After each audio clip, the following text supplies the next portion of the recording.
A1 TV news ವೀಕ್ಷಕರಿಗೆ ಸ್ವಾಗತ. ಕಾಗದದಿಂದ ಅಕ್ರಮವಾಗಿ ಗೋಧಿ ಸಾಗಾಣಿಕೆ ಮಾಡುತ್ತಿದ್ದ ಕ್ಯಾಂಟರ್ ವಶಕ್ಕೆ.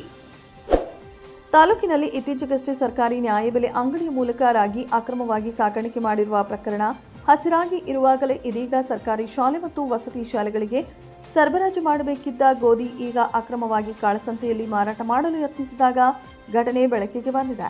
ಚಿಂತಾಮಣಿ ತಾಲೂಕಿನಿಂದ ಹೆಚ್ ಕ್ರಾಸ್ ಜಂಗಮಕೋಟೆ ಮಾರ್ಗದ ಮೂಲಕ ಹೊಸಕೋಟೆಗೆ ತೆರಳುತ್ತಿದ್ದ ವೇಳೆಯಲ್ಲಿ ಶಿಡ್ಲಘಟ್ಟ ಗ್ರಾಮಾಂತರ ಪೊಲೀಸರು ಮತ್ತು ಜಂಗಮಕೋಟೆ ಪೊಲೀಸರು ದಿಢೀರ್ ಕಾರ್ಯಾಚರಣೆ ನಡೆಸಿ ಅಕ್ರಮವಾಗಿ ಗೋಧಿ ಸಾಗಾಣಿಕೆ ಮಾಡುತ್ತಿದ್ದ ಕ್ಯಾಂಟರ್ ವಶಪಡಿಸಿಕೊಂಡಿದ್ದಾರೆ.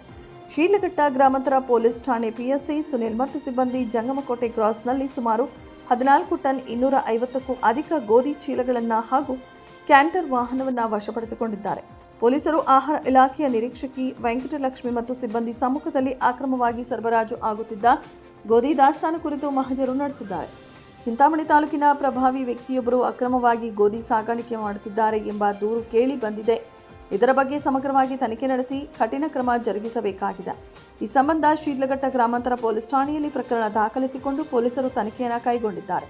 ಚಿಂತಾಮಣಿ ತಾಲೂಕಿನ ಕಾಗದಿ ಗ್ರಾಮದಿಂದ ಗೋಧಿ ಹೊಸಕೋಟೆಗೆ ಅಕ್ರಮವಾಗಿ ಸರಬರಾಜು ಮಾಡುತ್ತಿರುವ ವೇಳೆಯಲ್ಲಿ ಗ್ರಾಮಾಂತರ ಪೊಲೀಸರು ದಿಢೀರ್ ದಾಳಿ ನಡೆಸಿ ವಶಪಡಿಸಿಕೊಂಡಿದ್ದಾರೆ.